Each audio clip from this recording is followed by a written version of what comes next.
Yeah, so talk to me a little bit about, so last year was the first full year on tour for Austin. Yeah, Yeah, last year was our first year, rookie year on tour. first year, rookie year. And kind of looking back at, first, I kind of want to start with like how y'all met back in high school back in Oklahoma, yeah? Yeah, we went to middle school and high school together, and we were friends, in middle school, but not super close.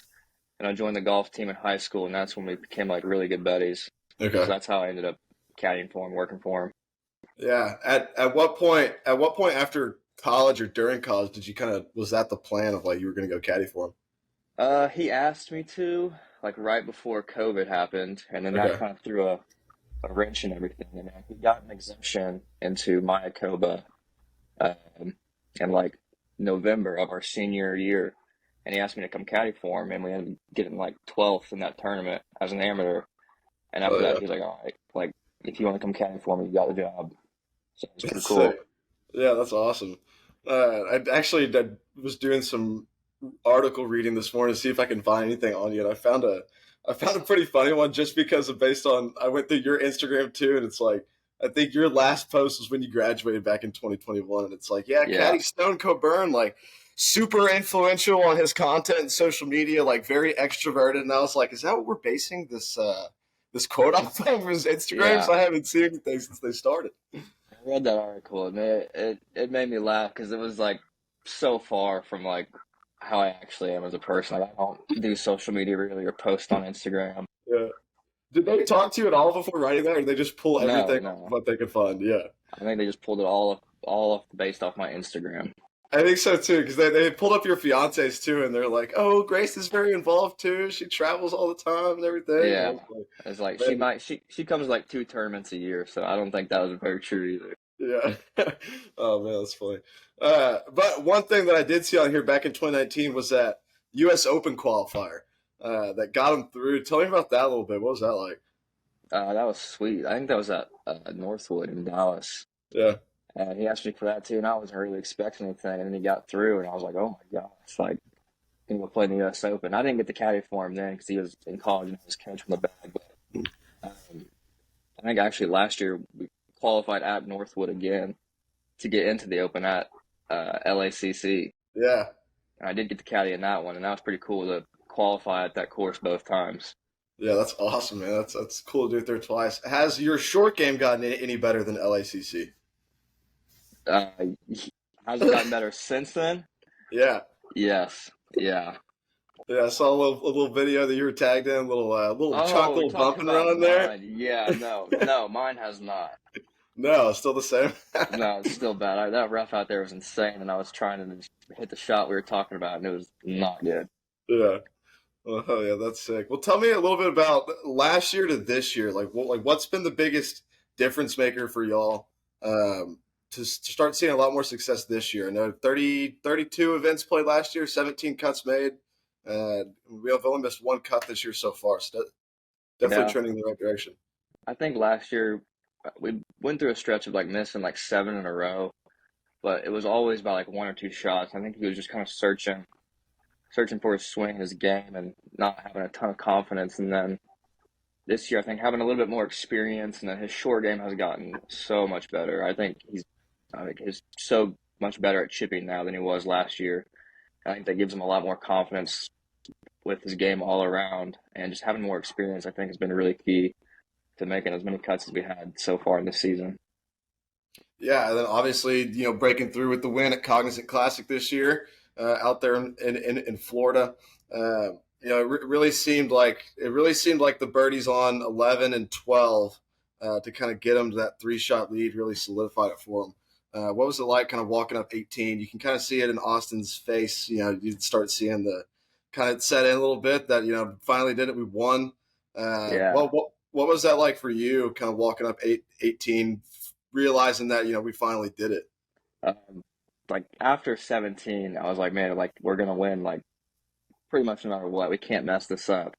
Having a three-shot lead going into a par five, it was cool to walk up that hole, and I had like full confidence that we were gonna get it done. I think he was still a little like, oh, it's Yeah. not over to the balls in the hole, but I think once we hit our approach to 18, we kind of looked up at the scoreboard and realized no one was going to catch us. So it was a cool feeling.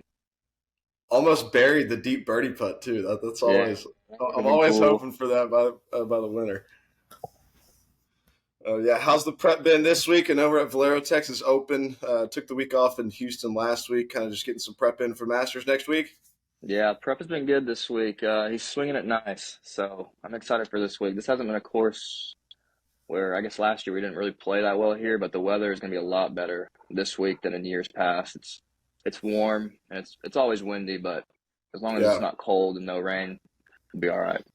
yeah. Thank God that kind of north wind got out of here over the past few days. It's been whipping here in Texas, at least in Dallas. I'm not sure how San Antonio is.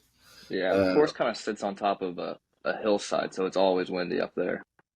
yeah. What? So you got the late tee time today. Are you ever watching any morning rounds on TV? Kind of see what's going on out there. Yeah, I'm actually staying with a couple of my caddy buddies, and we all have late tea times, which never happens, having the same tea time as your guys you're staying with. But we got it on in the living room right now, just kind of watching shots and marking pins and getting ready for the day.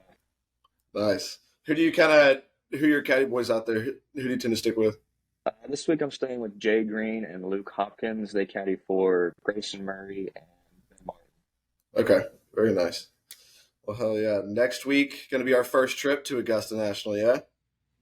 Yeah, I went there as a spectator on Saturday when Scotty won, and then we went and played two practice rounds last Monday and Tuesday. It Okay. was just me and him, and then our caddy from Augusta. It was so cool. Yeah, was that your first time kind of getting to be on the course like that? Yeah, yeah, Besides yeah, spectating kind of inside the rope area? What do you yeah. think about it? It was amazing. It was so much harder than I thought it was going to be. Yeah. The greens were rocks. I mean, they were so pure, but like everything is nice. But it was like 45 degrees and blowing 15, and I was like, oh my gosh, like how do you even make a birdie out here? Yeah. Were you taking a bunch of notes out there, I assume, trying to get ready for it? Yeah, the first round I took a little bit of notes, then they played the next day, and the weather was a lot better. I just kind of like walked around and took it all in. Yeah.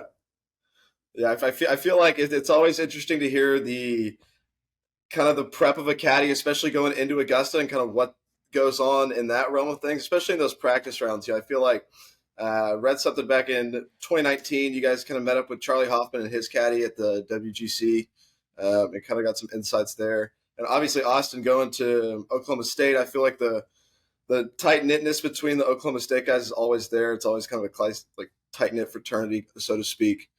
Coming out of there, has any of those Oklahoma State guys kind of been there to help you guys through the early stages of his career and kind of give you all advice? Yeah, we play with Victor Pavlin whenever we can. Whenever we're playing the same tournament, we usually try to play a practice round with him. His caddy Shay helps me out with a lot of stuff, and then we play with Sam Stevens a lot too. They were on the golf team. I think they shared 1 year together. But yeah, having those guys was nice to come out and have a couple buddies who you can play with and get some knowledge from. Yeah, I mean, I feel like that's so cool. I mean, obviously the Oklahoma State program's just goaded. I feel like at this point, everybody that goes there at some point, Yeah, I feel like sniffs the that PGA Tour. it's a good school to go to. Yeah, absolutely. Who have been your kind of favorite pairings that y'all have gotten to kind of see? I know y'all didn't play in waste management last year. I'd love to hear about your waste management experience this year. I know we only got 2 rounds in. Yeah, it sucked. Yeah, Honestly, it was probably my least favorite tournament of the year just because the weather was terrible. It was yeah, cold and rainy and windy, and then we kept having to get up at like the ass crack of dawn to go out there and restart our rounds. yeah. And it like I think Saturday we were finishing up and everything was wet and people were mudsliding. Like just it was a drunk fest. I mean, Always it'd been is. fun to go to, but Yeah. that day was kind of like all right, like let's just get out of here. Let's get out of here and go home. Yeah, Yeah, I mean, Zyre Golf.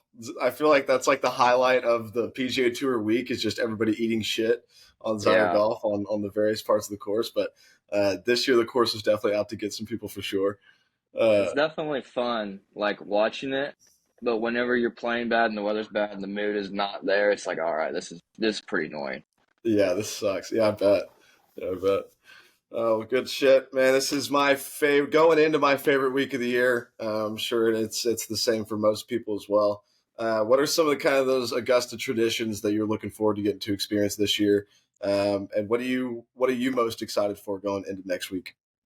I'm just most excited about getting out there and seeing the course and tournament conditions and playing the tournament and then being out there with all the spectators. I've heard it's a lot more, I guess, respectful. I don't know if that's the right word to say, but like the fans are really more quiet and appreciative of better shots and not just yelling like mashed potatoes off the tee and all that kind Right, of stuff. So I'm right.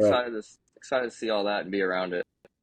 Yeah, well, I think you need to get some respect for your spectators and fans because we call them patrons next week. Patrons, that's right. They do call them patrons. Yeah, I read something yesterday that said they're just literally not allowed. Any of the announcers are not allowed to call anybody other than anything but a patron while they're out there Yeah, at they were Augusta. saying something when we were out there last week about you can't call a leaderboard. There's only like scoreboards. You have to call them scoreboards or leaderboards or something like that. Yeah, I don't know. yeah.